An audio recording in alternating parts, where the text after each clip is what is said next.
പ്രതി ഇപ്പോഴും തുമ്പ സ്റ്റേഷൻ തന്നെയാണ്. നമ്മൾ പോലീസോട് ബന്ധപ്പെടാൻ ശ്രമിക്കുന്നുണ്ടെങ്കിലും പോലീസ് തിരക്കിലാണ്. എന്തായാലും കൂടുതൽ വിശദാംശങ്ങൾ തേടേണ്ടതുണ്ട്. എപ്പോഴായിരിക്കും പ്രതിയെ വഞ്ചൂർ സ്റ്റേഷനിലേക്ക് കൊണ്ടുവരിക എന്നുള്ള അടക്കമുള്ള വിവരങ്ങൾ എടുക്കേണ്ടതുണ്ട്. അതുകൊണ്ട് തന്നെ എപ്പോഴായിരിക്കും എത്തിക്കുക, ഇന്ന് രാത്രി എത്തിക്കുക അതല്ലെങ്കിൽ നാളെയോട് കൂടിയായിരിക്കുമോ എത്തിക്കുക എന്നുള്ളതൊക്കെ കാര്യങ്ങൾ തേടേണ്ടതുണ്ട്. ഇന്ന് തന്നെ ഒരുപക്ഷെ അറസ്റ്റ് രേഖപ്പെടുത്തി മജിസ്ട്രേറ്റിന് മുമ്പാകെ ഹാജരാക്കും ഉള്ള നടപടിയിലേക്ക് പോലീസ് കടക്കുമോ എന്നുള്ള കാര്യവും തേടേണ്ടതുണ്ട്. ഈ ചെറിയ വകുപ്പുകളായതുകൊണ്ട് തന്നെ ഒരുപക്ഷെ പോലീസിന് മേൽ ഇപ്പോൾ സമ്മർദ്ദമുള്ളത് കൊണ്ട് തന്നെ കൂടുതൽ വകുപ്പുകളൊക്കെ അടക്കം ചുമത്തുമോ എന്നുള്ളതൊക്കെ നമുക്ക് പരിശോധിക്കേണ്ടതുണ്ട്. നിലവിൽ ഇപ്പോൾ ബെയിലി ദാസ് തുമ്പ സ്റ്റേഷനിൽ തുടരുക തന്നെ ചെയ്യുകയാണ്.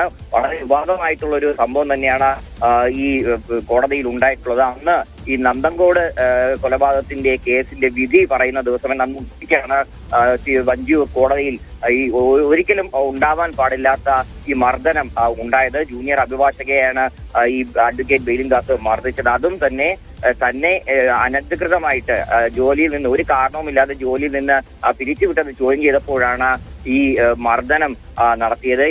നീ എന്തിനാണ് എന്നെ ചോദ്യം ചെയ്യുന്നു എന്ന് ആക്രോശിച്ചുകൊണ്ടായിരുന്നു അഡ്വക്കേറ്റ് ബെയിലിൻദാസ് അഡ്വക്കേറ്റ് ഷാമിലിയെ മർദ്ദിക്കുക ഉണ്ടായത്. അതും കവിളിൽ 2 തവണ ശക്തമായിട്ട് അടിച്ചതിന്റെ പാടടക്കം നമ്മൾ കണ്ടതാണ്. മുഖത്ത് എത്രത്തോളം പരിക്ക് ഉണ്ട് എന്ന് അന്ന് തന്നെ ഷാമിലി തിരുവനന്തപുരം ജനറൽ ആശുപത്രിയിലെ ചികിത്സ തേടുകയും ചെയ്തു.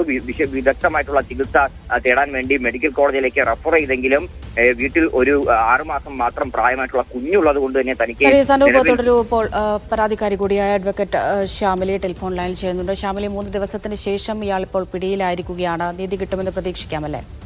തീർച്ചയായും എനിക്ക് ഈ അവസരത്തിൽ ഒന്നേ പറയാനുള്ളൂ, കൂടെ നിന്ന് സഹകരിച്ച എല്ലാവരോടും നന്ദി. പ്രത്യേകിച്ച് നമ്മുടെ കേരള പോലീസ് വളരെ ആത്മാർത്ഥമായിട്ട് അവര് ഇതിനു വേണ്ടിയിട്ട് പരിശ്രമിച്ച്, പ്രത്യേകിച്ച് എസ് മാം, മഞ്ജു മാം, എല്ലാവരോടുമുള്ള നന്ദി അറിയിക്കുന്നു. എല്ലാ രംഗത്തു നിന്നും രാഷ്ട്രീയം ഇന്ന പാർട്ടിയൊന്നുമില്ല, എല്ലാ രാഷ്ട്രീയക്കാരും ഒരുപോലെ എന്നെ സപ്പോർട്ട് ചെയ്തു. Bar association, bar council, cinema രംഗത്ത് നിന്ന് പ്രത്യേകിച്ച് സിദ്ദിഖ അവരൊക്കെ എന്നെ നേരിട്ട് വിളിച്ചു. ഒരുപാട് നന്ദി മാത്രമേ പറയാനുള്ളൂ. പ്രത്യേകിച്ച് കേരള പോലീസിനോട് പ്രത്യേകിച്ച് നന്ദി പറയുന്നു. ഈ അവസരത്തിൽ മറ്റൊന്നും എനിക്ക് പറയാനില്ല. ഷാമിലി, ഒരു കാര്യം കൂടി ചോദിക്കട്ടെ.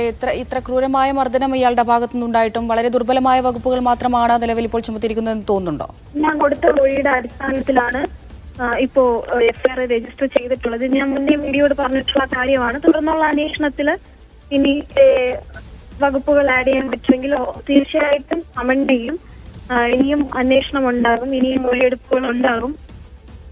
എന്തായാലും ഇതുവരെയുള്ള പോലീസിന്റെ അന്വേഷണത്തില് ഞാൻ വളരെയധികം തൃപ്തികരമാണ്. അതിലൊന്നും എനിക്ക് ഒരു ചെറിയ കാര്യത്തിൽ പോലും ഒരു പരാതി പറയാനില്ല.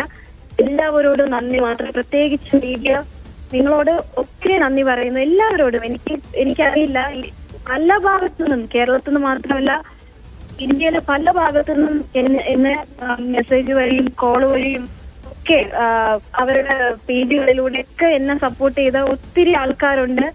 ഇത് എനിക്ക് സംഭവിച്ചെങ്കിലും ഇത് മുഴുവൻ ജനതയ്ക്ക് സംഭവിച്ച ഒരു കാര്യമായിട്ട് എടുത്ത് ഇത്രയും കാര്യമായിട്ട് അതിന് എല്ലാവരും സപ്പോർട്ടീവായിട്ട് നിന്നു. ഈ അവസരത്തിൽ എനിക്ക് മറ്റൊന്നും പറയാനില്ല. എല്ലാവരോടും നന്ദി മാത്രം.